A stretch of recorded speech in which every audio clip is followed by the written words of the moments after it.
நாங்கள் செய்து கொண்டிருக்கிற ஒப்பந்தமானது சரியான முறையிலே முன்னெடுக்கப்பட வேண்டும். அது தேர்தல் நடந்தாலும் அது நிறுத்தப்படக்கூடாது. திரும்பவும் ஒரு நிறுத்தல் நிலைக்கு வரக்கூடாது. தேர்தலுக்கு பின்னரும் அதே மாதிரியாக தொடர வேண்டும் என்று சர்வதேச நாணய நிதியத்தினுடைய இலங்கைக்கான அந்த தூதுக்குழு தலைவர் தெரிவித்திருக்கிறார். சர்வதேச நாணய நிதியத்திலே செல்ல வேண்டும் என்பது எங்களுடைய அது செல்வதற்கு ஒரு வருடங்களுக்கு முதலே நாங்கள் சொல்லியிருந்த ஒரு விடயம். அந்த வேளையிலே சர்வதேச நாணய நிதியத்திலே சென்றிருந்தால் இன்றைக்கு இப்படியான ஒரு நிலைப்பாடு ஏற்பட்டிருக்காது, இப்படியான ஒரு பிரச்சனை எழுந்திருக்காது.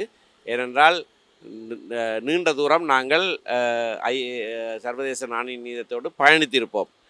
ஆனால் இன்றைக்கு இருக்கிற நிலையிலேயும் சர்வதேச நாணய நிதியத்தோடு இருக்கிற ஒப்பந்தமானது மக்கள் மயப்பட்டது அல்ல.